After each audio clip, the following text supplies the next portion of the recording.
사실 오늘 본문은 이 뒤에 2장 12절 이하 3장까지의 내용인데요. 다 읽을 수가 없어서 2장 11절만 제가 여러분들과 함께 읽었습니다. 7년 6개월에 대한 좀 교훈을 한번 생각해 보려고 합니다. 인생은 고비의 연속이다 말할 수 있겠습니다. 한번 고비를 넘어가면 또 다른 고비가 찾아오고 마치 인생을 어떤 이는 플롯과 같다. 플롯이라고 하는 건 갈등에서부터 갈등이 해결이 되면 해결로 나가는데 그걸로 끝나는 게 아니라 또 갈등이 찾아오고 또 해결의 국면으로 또 갈등이 해결의 국면으로 계속 만나는 그런 길들로 이어져 가고 있는 것을 보게 됩니다. 흔히 첩첩산중이다 뭐 이런 말도 하는데요. 다윗의 인생이 그러한 것 같습니다. 다윗은 그를 죽이려고 하는 사울의 위협 앞에, 사울 왕의 도전 앞에서 10년여 동안 광야 생활을 했습니다. 그런 사울만 사라지면 인생의 모든 문제가 해결되리라 그렇게 생각했는데 그렇지 않았습니다. 사울이 사라지고 이제 이스라엘의 왕이 되었는데 그때부터 또 7년 6개월의 시간이 유다의 왕이 되는 그 또 수련의 시간, 또 하나님의 통일왕국을 향해 가는 그런 여정 속에서 준비의 시간들을 또 쓰고 있는 것을 오늘 본문에서 우리는 발견하게 됩니다. 여러분 아시는 것처럼 다윗은 약 10세 때 정도의 10세 후반에 사무엘로부터 기름 부음을 받습니다.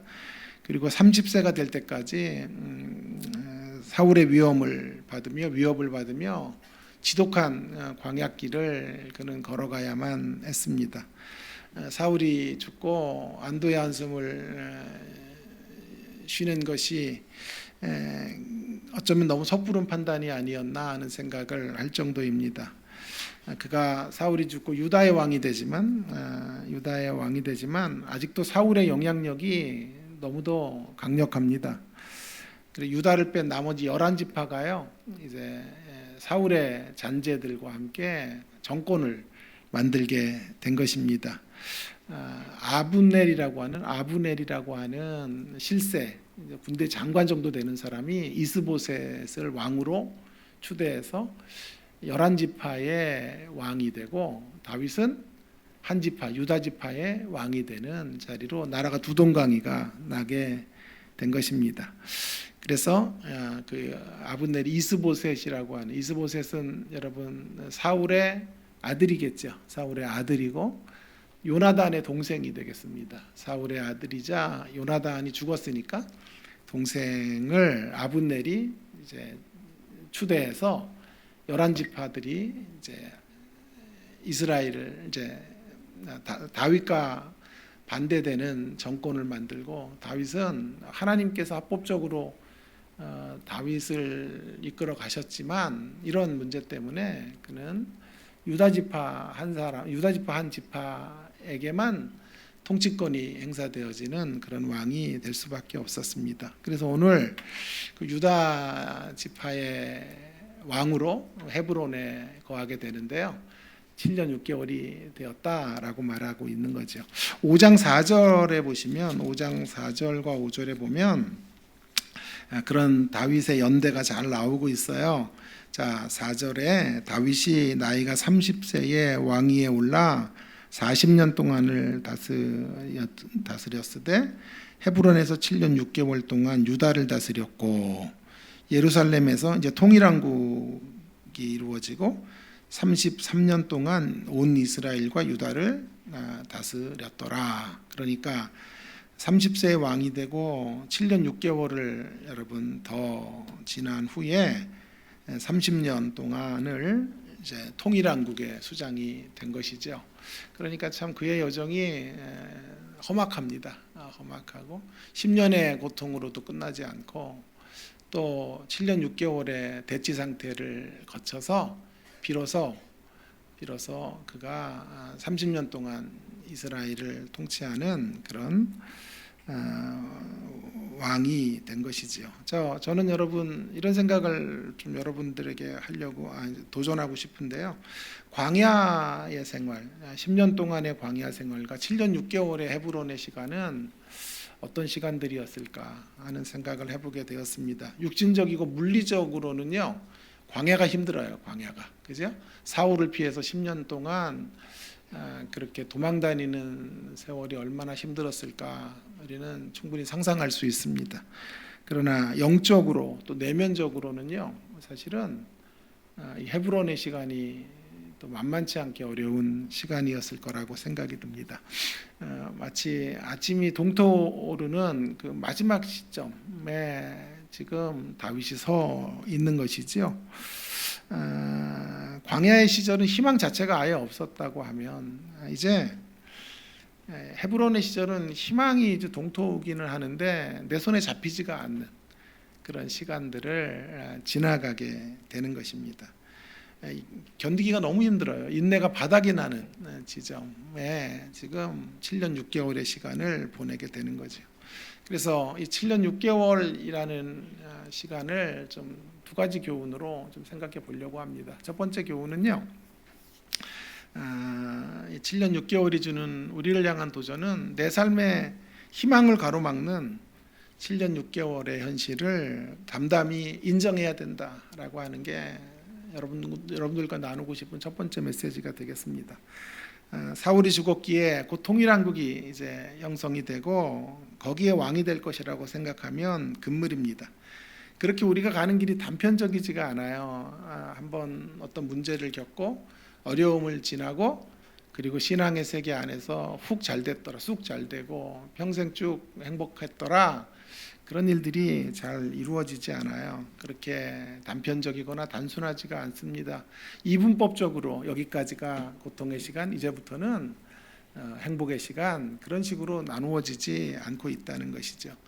어째 이번에 좀 공통점이 있는지 모르겠지만 저는 학교에서 한 분의 논문 심사를 했는데 그 MK들의 이제 어떤 방황이랄까 우울증에 대한 이제 그런 논문을 제가 심사하게 되었어요. 다행히도 우리 선교지를 다녀오신 분들은 그 자녀들이 너무 잘 컸고 목사님에게 아까 한 20분 정도 말씀을 들어보니까 특별히 독일에 있는 선교사님의 자녀들이 너무 잘 커서 위로가 되었다고 하시는데 모두 그렇게 잘 크는 게 아니죠, 사실은. 그래서 많은 선교사 자녀들이 재입국을 해서 우리나라에서 고통하고 그래서 다 우울증 약을 먹고 인생을 비관하고 뭐 자살을 선택하기도 하고 하는 이러한 이제 좀 어려운 논문을 제가 심사를 하게 되었는데 그 심사의 제목이 뭐냐 하면 생애사적 연구예요. 생애사적 연구. 그것이 뭐냐 하면 한국에 딱 귀국해가지고 한국 사회가 치열한 경쟁과 어떤 자본주의 끝판왕이니까 한국 사회에서 주는 충격 때문에 그래서 우울증이 오는 게 아니라 이 논문의 이제 저자가 이야기하려는 박사학위 논문인데요. 제가 부심으로 가서 논문을 읽다가 참 마음이 너무 안 좋았는데 좀 뭉클하기도 했는데 그런 것이 아니고 생애사적이라는 거지. 그러니까 생애 전반에 걸쳐서 누적되고 쌓여왔던 것들이 어떤 터닝 포인트 지점에서 어떤 전기 안에서 터지는 거죠. 그래서 그게 이제 한국으로 재입국해서 자녀들이 한국으로 돌아왔을 때 너무 낯선 세계 안에서 충격을 받고 그리고 자기가 아무것도 할 수 없는 무기력한 인생이라는 것을 깨닫게 되면서 그동안 축적돼 왔던 모든 스트레스와 상처와 아픔과 그런 것들이 폭발을 하게 되어서 깊은 우울증에 빠지고 자살 시도들도 하고 하는 일들이 이루어지게 된다라고 하는 것이었습니다. 여러분, 우리 인생의 문제가 매우 그렇게 단순하지가 않고 제가 이 논문을 읽으면서 참 좋았던 것은 인생의 문제를 그렇게 단편적으로 보지 않는다는 거예요. 하나의 문제가 딱 터져서 어떤 반응이 이루어지는 그런 문제가 아니라 우리 안에 잠재되어 있던 수많은 아픔의 시간들이 쌓이고 그것이 골마 터져서 어떠한 한 사건으로 발현되어지고 드러나게 되는 것이지 그것이 바로 그 사건이 원인이 되었다라고 말하기는 어렵다 것이라고 하는 것이죠. 신앙생활도 마찬가지 같아요. 신앙생활도 그저 뭐 두부 한 모 쓸듯이 그렇게 나누어지는 것이 아닙니다. 늘 우리의 신앙의 여정 속에는 각각의 국면마다 도전이 있고 시험이 있고 악의 공격이 있다고 생각이 듭니다. 우리는 그런 자리에서 희망을 말하는 사람들이라고 저는 생각합니다. 비닐하우스 같은 데서 만들어내는 희망이 아니라요, 참 시련이 오고 역경이 오는 그 자리에서 그 자리에 있는 하나님의 역사하심 때문에 갖게 되어지는 그런 희망들을 저와 여러분은 말하는 사람들이 되어야 한다라는 생각을 하게 됩니다. 오늘 2장과 3장의 스토리 라인을 좀 간략하게 좀 이야기해야 되는데요. 자, 이제 광야의 훈련이 끝나고 다윗이 이제 왕이 되는가 싶었는데 헤브론의 시기를 만나게 되는 거죠. 근데 헤브론의 시기에 아까도 말씀드렸지만 사울의 잔재들이 강력해요. 여전히 이전 정권의 어떤 강력한 힘의 세력이기 때문에 그의 자녀들도 아직 살아있고 하기 때문에 그들이 하나로 뭉치고 아브넬이라고 하는 철새 정치가가 또 거기에 힘을 부여해서 거대한 정권을 만들게 되고 그 정권이 다윗과 이제 싸움을 벌이게 되는 시간이 헤브론에서의 7년 6개월이에요. 기브온이라는 곳에서 제가 스토리를 잠깐 얘기할게요. 전투를 하게 되는데 그 기브온에서 요압은 다윗의 군대 장관인데요. 동생이 있어요. 그 동생이 아사헬이라는 친구인데 굉장히 민첩하고 뭐라 그럴까요? 용맹한 장수예요. 그래서 기브온 전투에서 아브넬이라고 하는 이스보셋의 군대 장관을 추격해요. 근데 아브넬이 그만 오라 그래도 자기의 실력만 믿고 추격하다가 죽어요. 그래서 요압의 동생이 죽는, 아사헬이 죽는 일들이 벌어지게 된 거예요. 그래서 이제 이야기는 이제 어디로 가는 거 아니? 그런 죽음 후에 전쟁이 잠시 이제 멈춰진 것 같았는데 이 아브넬과 이스보셋이 서로 갈등을 하게 됩니다. 그래서 그 아브넬이 철새 정치가인데 다윗에게로 달라붙게 돼요. 그래서 협상을 하자. 이 정권을 다 넘기겠다. 너에게 이런 협상을 하게 되는 거죠. 평화 협상을 하게 되는데 요압이 자기 동생을 죽인 아브넬을 이제 가만두지를 않아요. 그래서 협상을 하고 돌아가는데 아브넬을 죽여요. 아브넬을 죽이게 되는 그런 정말 말도 안 되는 일이 벌어진 거죠. 평화의 협상하고 돌아가는데 자기 동생에 대한 원한을 갚아야 된다. 그래서 아브넬에게 칼을 찌르는 일들이 벌어지게 된 거예요. 이 문제가 어마어마하게 심각한 문제예요. 자칫 잘못하면 여기서 다윗 왕국은 이제 끝나는 거예요. 이 문제를 이런 일들이 정치적 해석으로 만약에 판단해 보면 좀 졸립죠. 정치적 문제로 잘못 판단하면 다윗이 시켜서 다윗이 요압을 시켜서 아브넬을 죽였다 이렇게 될 수 있는 소지가 큰 이런 대형 사건이 발생하게 된 거예요. 자, 그런 자리에서 다윗이 어떻게 이제 그 문제를 헤쳐나가는지를 여러분들과 함께 좀 생각을 하려고 하는 건데요. 그건 두 번째 대지에서 제가 이야기하기로 하고 어쨌든 다윗은 그것에서 애도하면서 아브넬을 중심으로 추모하는 자리로 나아가는 것이 오늘 본문의 전체적인 스토리인데요. 먼저 좀 제가 여러분들과 함께 나눌 메시지는 이 헤브론의 7년 6개월이라는 시간은 우리의 희망을 가로막는 세력들이 그렇게 우리를 힘들게 하고 우리를 곤곡해 하는 그러한 현실이다라는 거예요. 그걸 우리가 담담히 인정하며 걸어가야 된다라고 하는 것이죠. 자, 우리가 걸어가는 길에 또 다윗이 걸어가는 여정에 아사엘과 같은 이들이 있어요. 아사엘과 같은 이들. 자기의 속도와 능력을 과신하는 과신의 정치를 하는 과신의 정치의 대표 주자가 아사엘이라고 할 수 있어요. 아브넬이라고 하는 사람도 있어요. 우리가 가는 우리의 삶의 자리 속에 늘 아분넬이라는 인생들이 우리의 발목을 잡아요. 이 아분넬은 계산과 배신. 계산에서 원래부터 이 사람은 알았어요. 하나님의 신앙적 정통성이 다윗에게로 흘러간다는 걸 알았음에도 불구하고 정치적인 수판 이렇게 수를 계산해서 이스보셋을 이제 왕으로 추대하면서 거기서 실제적인 1인자가 되기를 꿈꿨단 말이에요. 그러다가 이스보셋과 갈등이 생기니까 어디에 붙어요? 다시 협상을 제의하면서 다윗에게 붙을 준비를 하고 있는 그런 계산의 혹은 배신의 정치를 하는 사람이 아분넬이고요. 요압은 어떤 사람입니까? 요압이라는 사람은 자신의 힘과 폭력으로 문제를 해결해요. 그래서 자기 동생이 잘못해서 문제가 벌어진 것임에도 불구하고 전후좌우를 잘 살피지도 않은 채 아직 자기에게 힘이 있으니까 그 힘을 가지고 이제 상대를 보복하는 힘의 정치로 나아가게 된 거죠. 나중에는 압살롬마저도 죽여요. 뒤에 가면 이제 사무엘하 뒤에 가면 그래서 늘 그 힘으로 다윗이 눈치 보면서 정권을 이어갈 수밖에 없어요. 다윗 정권의 진정한 실세는 사실 요압인데 늘 폭력과 과격한 힘을 발산하는 정치를 하는 사람이죠. 이스보셋 같은 이들은 어떤 일이에요? 혈통을 중시하고 혈통을 따라 가문을 따라 정치하는 가문의 정치를 하는 사람들. 여러분 다윗 앞에 이런 사람들이 있었지요.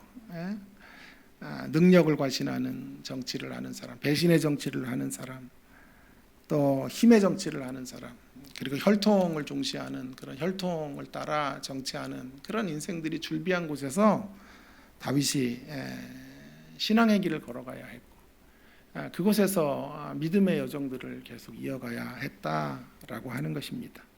그러니까 우리의 희망은 바로 이런 곳에서도 저버려지지 않고 이런 곳에서도 붙들고 있어야 되는 희망이 신자들의 희망이라고 하는 것을 성경이 지금 말하고 있는 것이죠. 놀라운 사실은요, 우리의 삶 가운데 7년 6개월이 있다라는 것이 아니고요. 사실은 최후 승리를 얻을 때까지 7년 6개월의 시간이 늘 우리 가운데 있는 것인데 정말 놀라운 사실은 뭐냐 하면 우리가 늘 그럴 때마다 무너진다는 거예요. 그러니까 그게 놀라운 거예요. 하나님이 이렇게 성경 가운데 끊임없이 예고해 놓으신 7년 6개월의 시간들 한 번에 그저 쑥 통일한국으로 가게 하시지 않아요. 광야 시대가 끝나고 그리고 통일한국으로 가는 게 아니에요. 그 중간에 늘 7년 6개월이라는 시간들을 하나님이 또 사용해 가시는데 우리는 그 7년 6개월의 현실을 만날 때마다 힘들어하는 거죠. 그런 역경이 올 때마다 좌절하고 절망하며 살아가는 게 참 놀라운 대목이에요. 7년 6개월이 있다는 게 놀라운 게 아니라 하나님이 그런 예고를 끊임없이 하셨고 너희들이 하나님의 나라에 들어가려거든 많은 환난을 겪어야 하느니라 말씀하셨기 때문에 우리는 이런 고난의 길들을 헤치고 나가는 여정인데 그것들을 잘 염두에 두지 못하고 늘 어려움이 올 때마다 주저앉아 하나님을 탄식하는 우리의 모습들을 보는 것이죠. 여지없이 실족하고 있는 우리들의 모습을 보는 거죠. 면역력이 너무나 없어요. 면역력이. 그래서 조그만 온도차만 생겨도 감기가 들고 폐렴이 오고 병원에 입원하고 많은 우리들의 이 초라한 몰골들을 보게 되는 것입니다. 7년 6개월 동안 나를 힘들게 하는 사람들을 만나 그들로 인해서 피해자가 되고 그리고 그 피해자가 된 모습으로 가정 안에서 또 자녀들을 향해 남편과 아내를 향해 가해자로서는 이런 모습을 계속 반복하면서 우리가 살아가고 있어요. 그래서 우리의 비극이 두 번의 비극으로, 그러니까 한 번의 비극으로는 운명이 결정되는 게 아니에요. 두 번의 비극. 그리고 비극을 살아낼 때 그것이 우리의 운명이 되는 건데 제가 눈이 좋아하는 제 어록 중에 하나인데요. 비극을 만날 수 있어요. 비극적 사건을 만날 수 있지만 그렇다고 비극적 인생이 되는 건 아니에요. 피해를 받을 수 있지만 피해자가 되는 건 아니라니까요. 그런데 사단의 승리는 두 번의 승리를 통해서 이루어진다고요. 우리에게 피해를 주고 우리가 그 피해 때문에 피해자가 되어서 이 땅을 살아가게 되는 순간 사단은 온전한 승리를 거두게 되는 것이죠.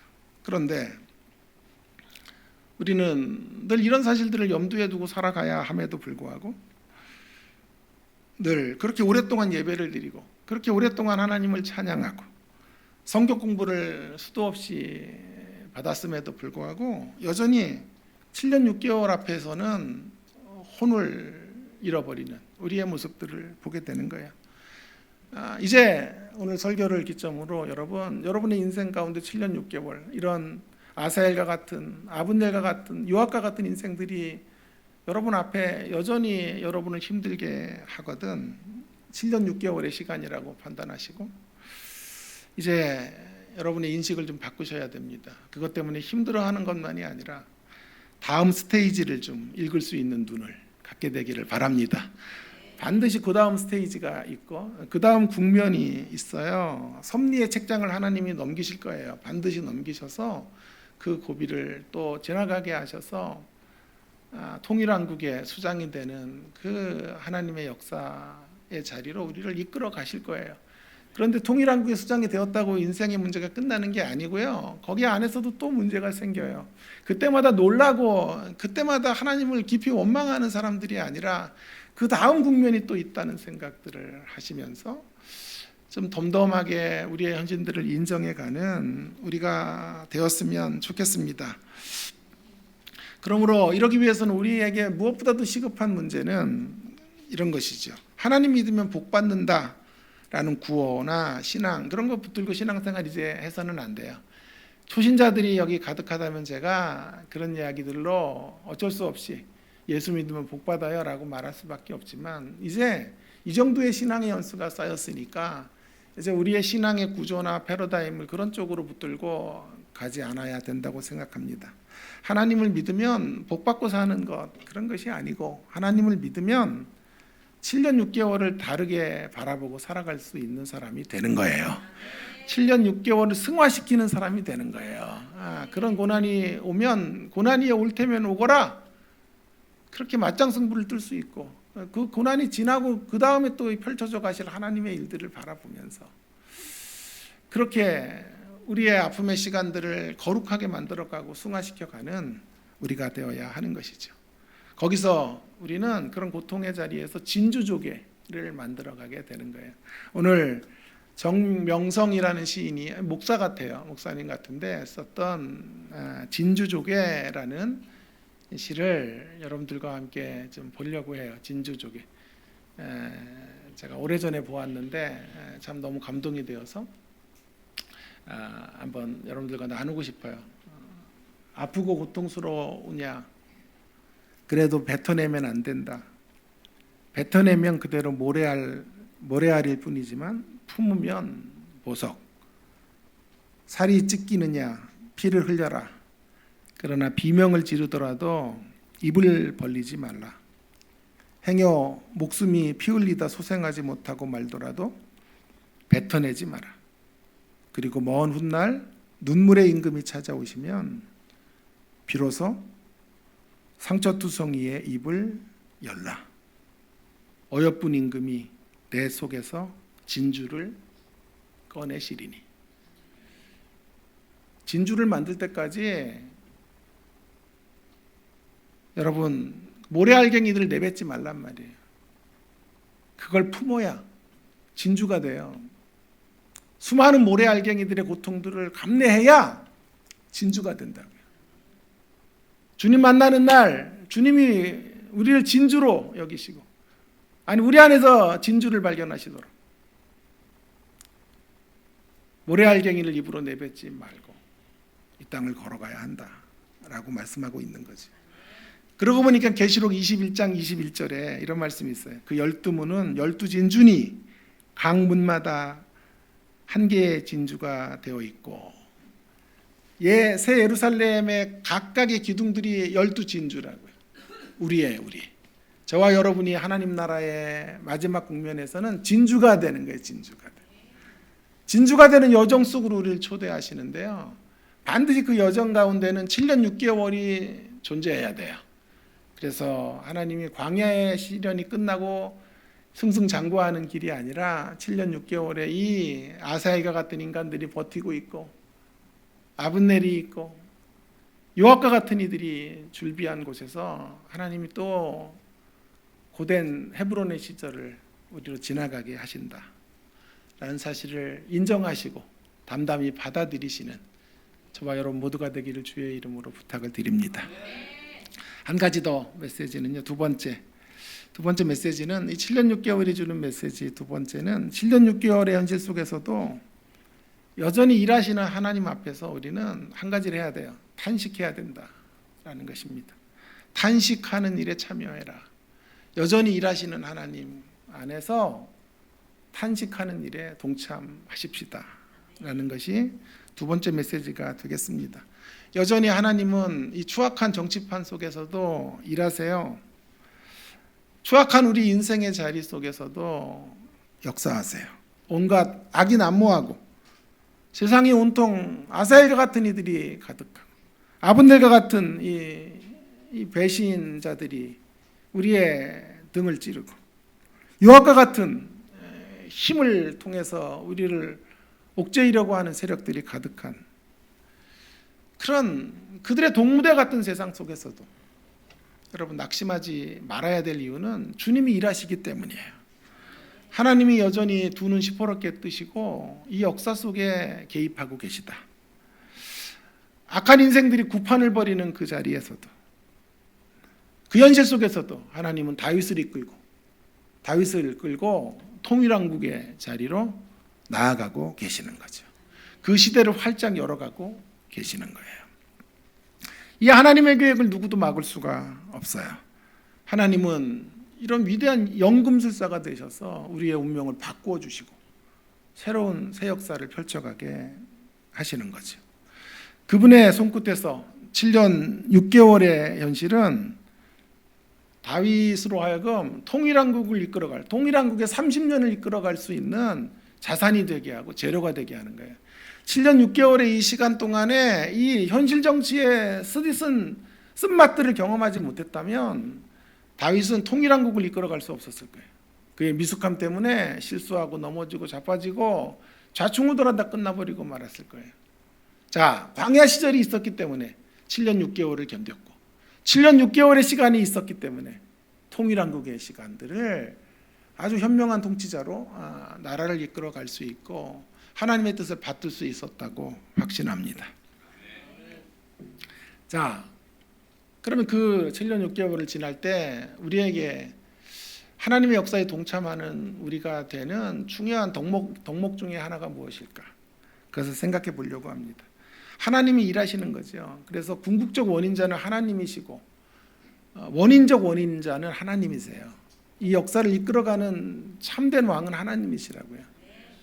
우리의 어떠함에 관계하는 것은 아니에요. 그럼에도 불구하고 우리 하나님의 일하심은요 언제나 도구적인 원인자를 찾으세요. 저의 표현이 아니라 존 오웬이 쓴 표현인데요. 도구적인 원인. 저와 여러분은요 도구예요. 그런데 원인이 될 수 있는 거지. 하나님은 원인적인 원인이시고 궁극적인 원인이시고 표현이 좀 제가 서투르네요. 그죠? 하나님은 근원적 원인이세요. 계속 만들 수도 없고 하니까 아멘 좀 하세요. 자, 그러나 저와 여러분은 도구적 원인이에요. 도구적 원인. 도구인데 우리를 원인으로 쓰셔서 역사를 이루어 가신단 말이에요. 여러분들이 통로가 되어 하나님의 일들이 펼쳐질 수 있도록 하나님은 협력적으로 일하신다 라고 하는 것을 우리가 반드시 기억을 해야 돼요. 자, 그러면 하나님을 움직이는 강력한 힘이 뭘까요? 하나님의 일하심의 물줄기에 우리도 함께 이렇게 그 물줄기에 편승해서 함께 걸어갈 수 있는 길이 뭘까? 여러 가지가 있습니다만은 그것이 바로 탄식이에요. 탄식. 다윗이 지금 정치적 위기를 만났죠. 그죠? 아브넬이 죽었잖아요. 협상하러 온 상대 측의 가장 1인자가 암살당했어요. 그런 민심이 극도로 악화되겠죠. 다윗을 신뢰하던 사람들마저도 아니 다윗이 어떻게 저런 흉악한 괴계를 꾸밀 수 있냐고 말할 수밖에 없는 그런 환경 가운데 놓여진 거예요. 요압의 행동은 오해를 사지요. 왕이 허락하지 않고 어떻게 요압이라는 작자가 혼자 저런 일을 할 수 있어?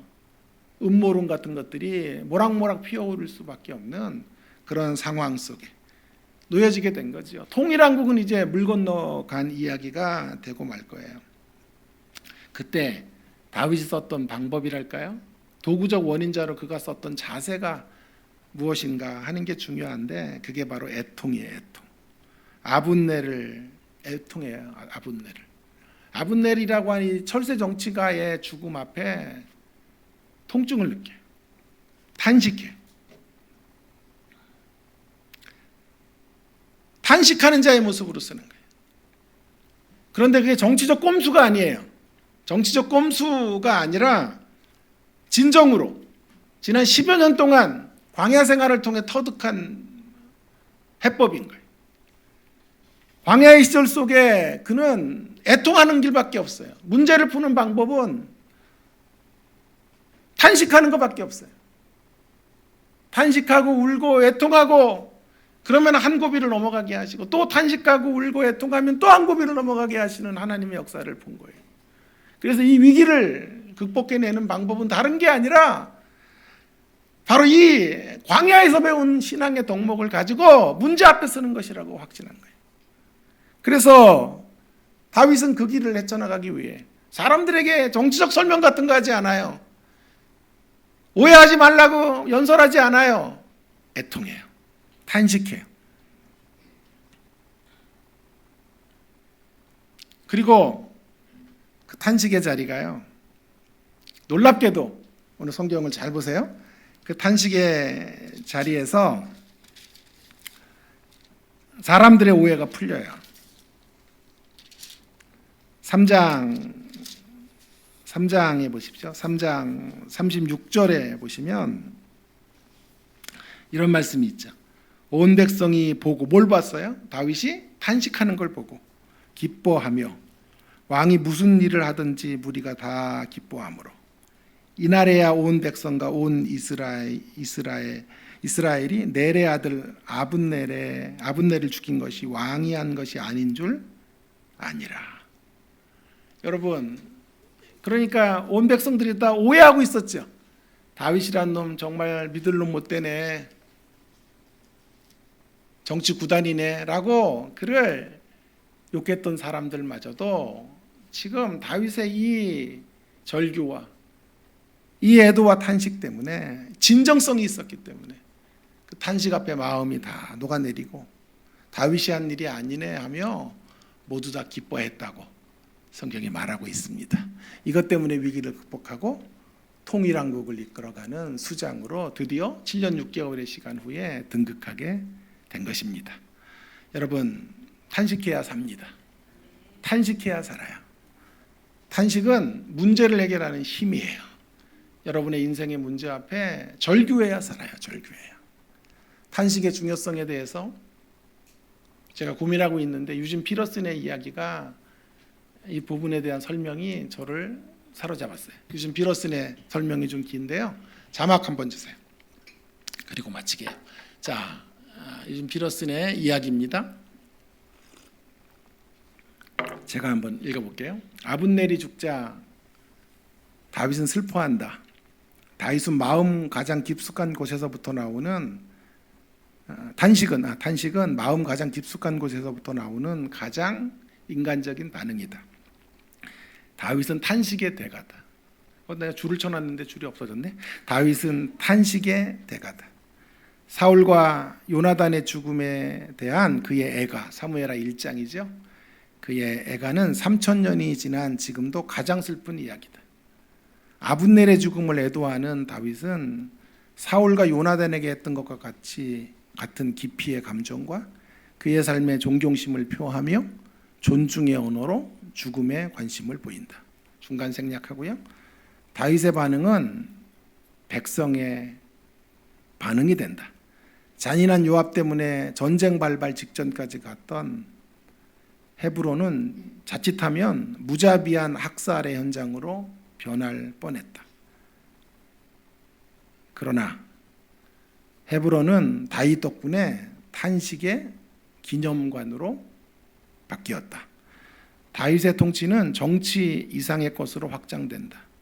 다윗의 통치는 백성들의 감정에까지 미쳐 그들의 가치관을 형성하고 그들의 명예심을 높이고 생명의 존엄성을 깨닫게 해준다. 여러분, 이것이 다윗의 모습이에요. 7년 6개월 동안 다윗은 탄식의 대가로 문제를 헤쳐나간 거죠. 저와 여러분도 탄식의 대가가 됩시다. 탄식하는 공동체로 서십시다. 탄식하는 공동체. 통일한국으로 가는 길목의 가장 큰 절대절명의 위기 앞에 그 위기를 애가로 극복했듯이 우리도 이 대한민국 통일로 가야 되지 않겠어요? 평화 통일로 가야 되는 이 대한민국, 이 대한민국을 위한 애가의 중보자로 저와 여러분이 서 있어야 되겠습니다. 6월 3일 선거가 이제 코앞인데요. 우리 기도해야 돼요. 그리고 반드시 선거하셔야 돼요. 어떤 분이 이런 말을 했는데 공감이 되더군요. 정치란 덜 나쁜 놈 고르는 거래요. 참 그 말이 맞죠. 다 정치하는 사람들 극소수를 빼놓고 좋은 사람 별로 없어요. 다 못된 놈들, 위장, 전술을 통해서 자기를 과대 포장하고 하는 놈들이에요. 정치란 덜 나쁜 놈 고르는 거예요. 어차피 다 나쁜 놈이라고 해도 선거를 외면하면 결국 가장 나쁜 놈이 권력을 잡아요. 우리가 선거하지 않고 표로 승부수를 던지지 않으면요, 아 이놈들 저놈들 다 꼴보기 싫어 하고 정치하지 않으면 어떻게 된다고요? 선거하지 않으면 가장 나쁜 놈이 권력을 쥐고 권력을 흔들게 되는 것입니다. 대한민국을 여러분 안타까워하면서 애가의 중보자로 우리가 서서 덜 나쁜 사람을 뽑는 근본 선거가 될 수 있으면 좋겠습니다. 우리 가정을 향해서도 여러분 애가의 중보자가 되셔야 합니다. 남편이 아내에 대해서 소리친다고 안 되는 것 같더라고요. 어차피 못 바꿔요. 어차피 우리가 아내를 바꿀 수 없더라고. 그런 결론에 진작에 도달했어요. 진작에. 또 아내도요. 남편 절대 못 바꿔요. 절대 못 바꿔. 그 성격 그거 안 돼요. 그거 안 되고 지랄 같은 성격이 잘 안 바뀌어요. 그러니까 그렇게 막 밀어붙이고 막 주도권 싸움 같은 걸 이제 중단해야 돼요. 그리고 애가의 중보자로 서서 하나님 앞에 탄식하면요, 하나님께서 고비들을 넘어가게 하시고 해법을 허락해 주실 거예요. 자녀들, 전 자녀 하나밖에 없으니까 너무 제가 실수를 많이 한 것 같아요. 바른 거 교훈하면 될 줄 알았는데 안 되더라고요. 더 많이 울었어야 되는데, 더 많이 탄식하고 하나님 앞에 절규했어야 되는데, 그게 답이었는데 그 답을 잘 이루어내지 못했어요. 이제 두 번 다시 그런 실수를 범해서는 안 되기 때문에 우리 자녀들의 미래에 대해서도 인생에 대해서도 많이 통증을 느끼고 많이 아파하고 탄식하면서 그렇게 우리의 절규를 하나님께 올려드리는 저와 여러분이 되었으면 좋겠습니다. 교회를 향해서도 마찬가지예요. 이 땅의 교회들을 향해서도 교회가 갖고 있는 약점들과 어려움들이 있죠. 시대 속에 손가락질 당하는 교회의 모습도 있죠. 교회를 향해 우리를 한 공동체의 일원으로 부르신 이유는 정죄하고 비판하고 옳고 그름을 따지라가 아닌 것 같아요. 애가의 중보자가 되라. 곳곳의 연약함을 여러분들이 직시하거든 발견하거든 끌어안고 울고 침상을 적시는 눈물에 기도의 사람이 되고 탄식의 사람이 되라고 저와 여러분을 신앙공동체 일원으로 불러주셨다고 믿습니다. 오늘 다윗이 이 탄식의 자리에서 위기를 극복하고 그것이 전염이 되어 온 백성에게 기쁨이 되어지고 통일한국으로 가는 대로가 열린 것처럼 저와 여러분도 애가의 중보자들로 탄식의 대가들이 되어 우리 앞에 있는 문제를 그렇게 헤쳐나가시는 물된 동산의 모든 성도님들 되기를 주의 이름으로 축원합니다.